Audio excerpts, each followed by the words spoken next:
Hello mga kabarangay, nung unang video natin na pinakita namin sa inyo ay nilakbay natin ng 670 kilometers from Santa Cruz, Laguna to Apari. At nakita nyo kung saan kami dumaan. At napanood nyo rin kung ano ang iba't iba naming naranasan sa aming biyahe. At ngayon naman ay bibiyahe ulit tayo ng 822 kilometers. Mula sa Cagayan, dadaan tayo ng Ilocos Norte, Ilocos Sur, La Union, Pangasinan, Tarlac, at pagkatapos ay Pampanga, dadaan din tayo ng Bulacan hanggang Santa Cruz, Laguna. Let's go!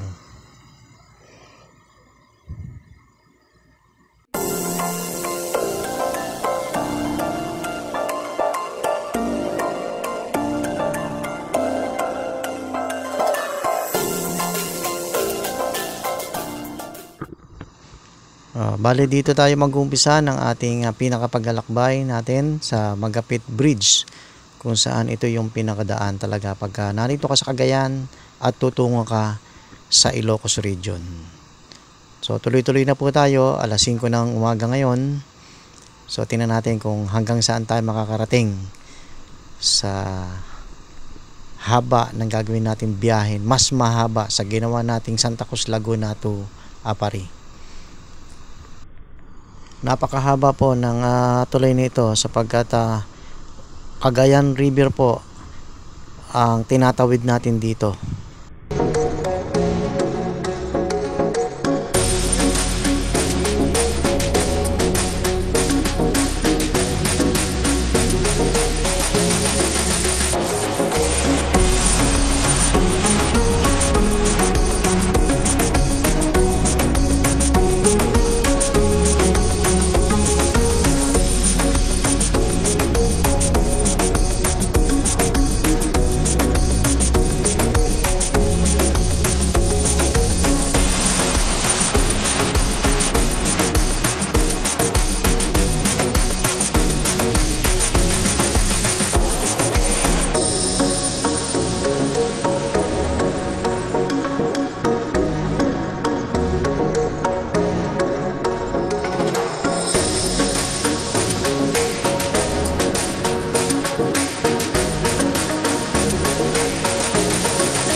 So nandito na tayo sa bayan ng Pamplona, Cagayan.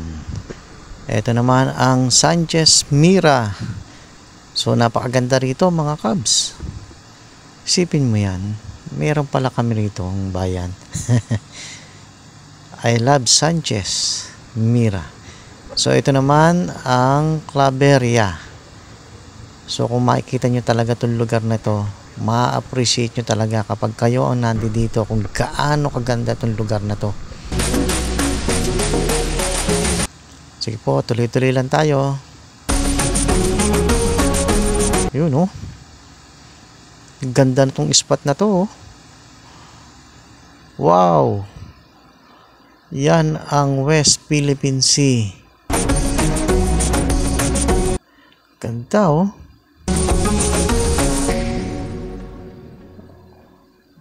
Nakakamangha talaga ang lugar na ito.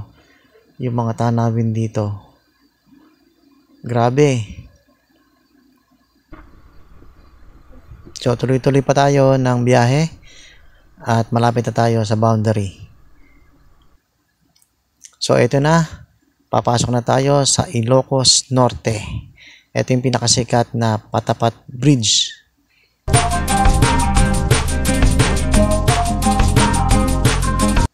So marami na tayo nakitang video, picture, pero iba pa talaga kapag ikaw yung nandito at binabagtas mo ang lugar na ito. Grabe. Oh, asul ng dagat. So tuloy-tuloy lang tayo.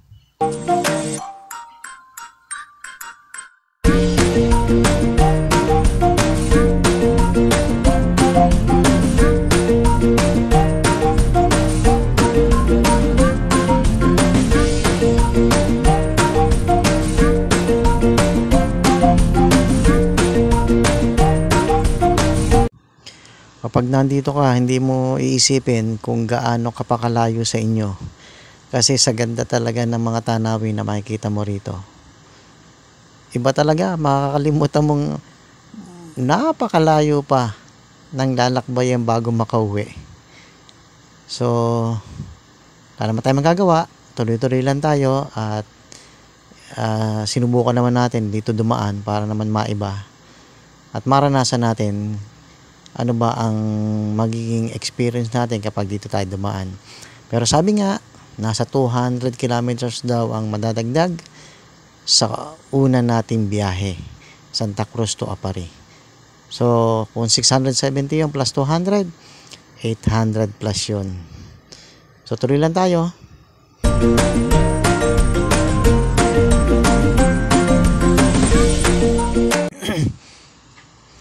Okay, lalabas na tayo ng Pagudpud.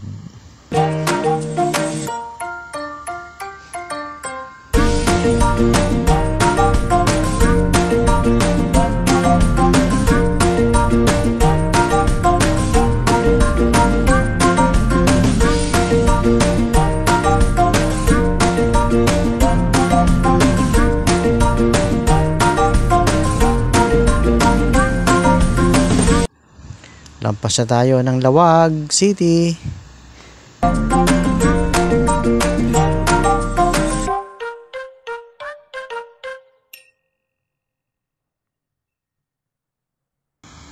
So, ito na yung boundary ng Ilocos Norte at Ilocos Sur.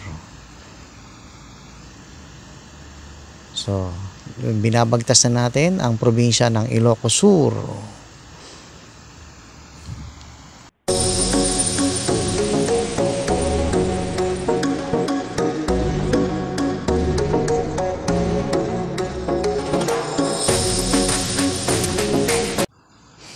Pagka ganitong malayo ang biyahe, enjoy mo lang. Ito naman yung experience na hindi mababayaran. Bagamat pagod, medyo mahirap din, pero sarap naman kasi nga narating mo yung ganun lugar o ganitong lugar. So, sarap sa pakiramdam.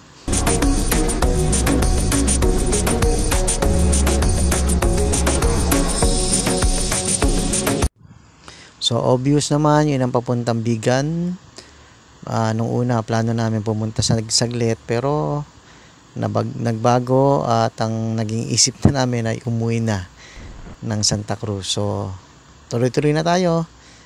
At saan man tayo abutin ng medyo alanganin ng gabi, ay siguro doon na tayo magpapahinga.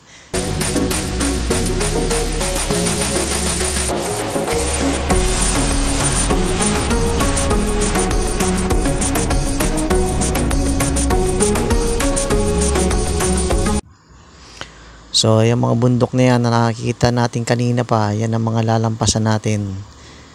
Oh, ang ganda rito, oh. Ayan na naman, tulay na naman, oh.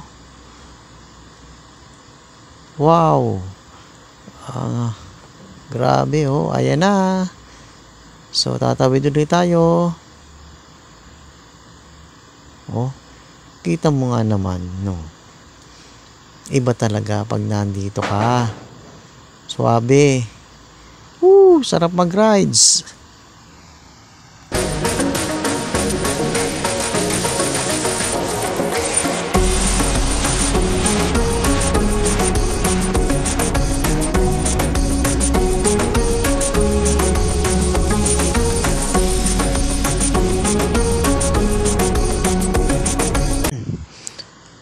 Panalo tong spot na to, oh. Ganda. Hindi na tayo pwedeng tumigil, eh. So, ayan. Tuloy-tuloy na ito. Wow! Grabe! Woo! Ang ganda dito! Pambihira talaga itong lugar na ito. Narbacan. Ayan.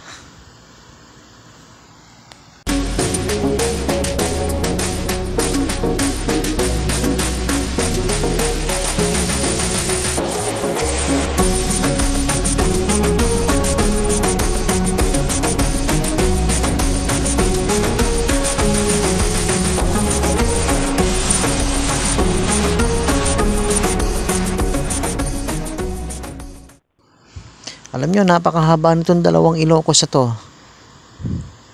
Kaya pala to hinati eh.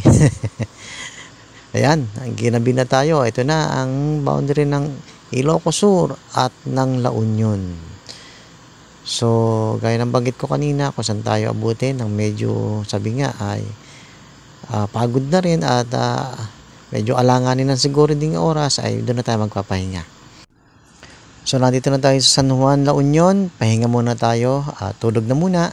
Bukas na lang natin itutuloy mga Cubs. Mahaba pa yung biyahe natin.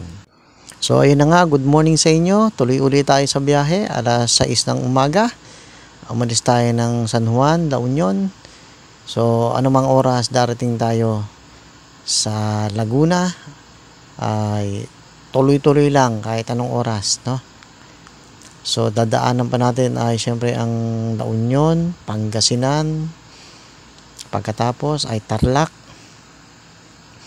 After ng Tarlac ay Pampanga, then Bulacan, pagkatapos Metro Manila, at saka pa ang Laguna. Woo! Iksi lang, no? Pag sa mapa mo titingnan, pero pag sa aktual, woo! Napakahaba. Parang walang katapusang kalsada to. Oh, kita niyo naman, tuwid na tuwid.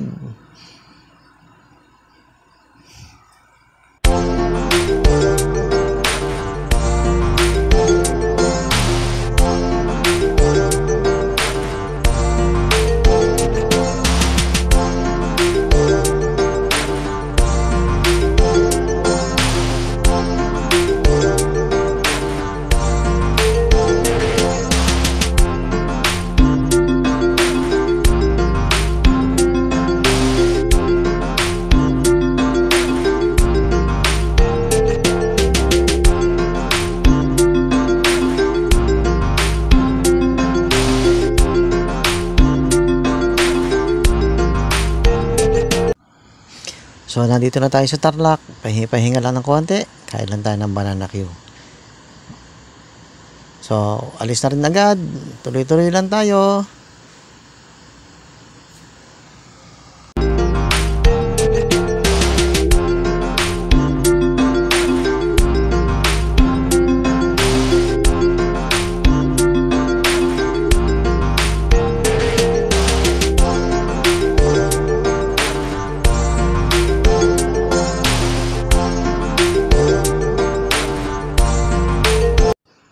So ayan, tatawid na tayo ng Pampanga.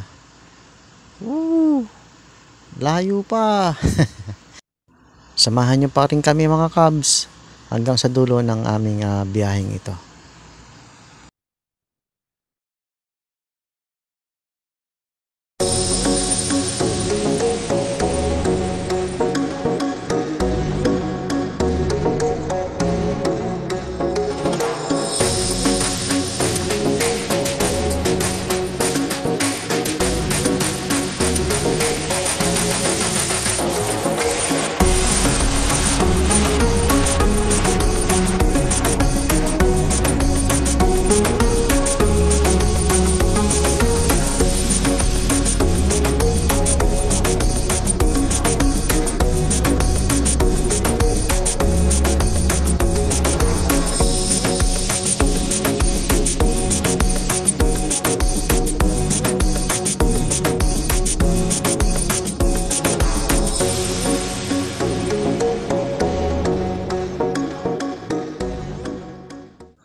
Okay, pag-gas muna tayo.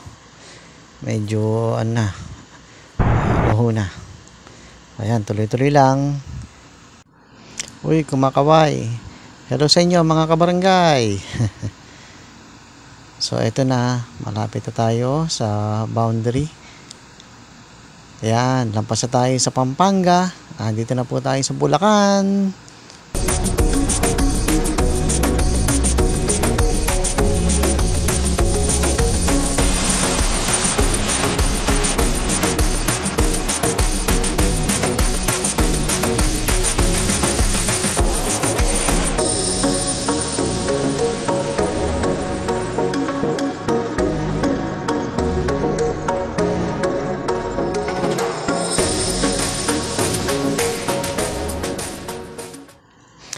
Ayan, malapit na po tayo pumasok sa Metro Manila.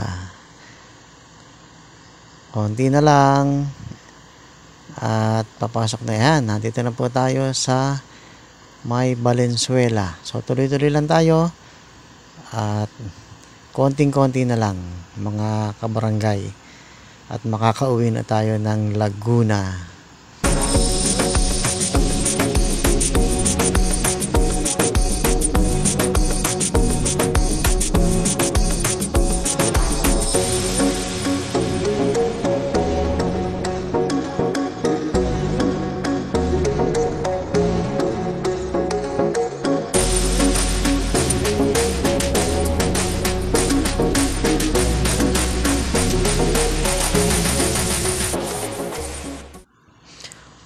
So, nandito na tayo sa Bikutan. Konting-konti na lang. At pagkatapos ay Sukat. Then, Alabang.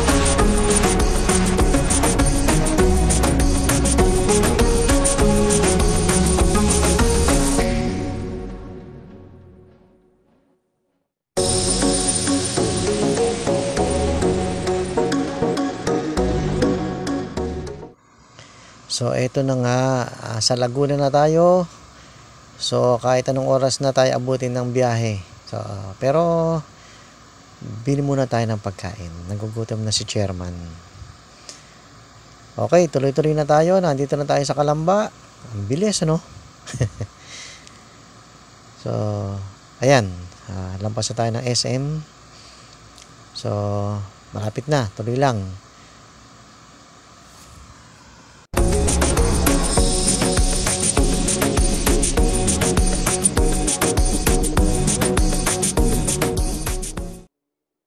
Nandito na tayo sa Bae. Woo! Konti na lang. Uy! Na Santa Cruz na. Woo! Isipin mo yun. Nagawa natin mga Cubs. 800 almost 870 kilometers yung tinakbo natin.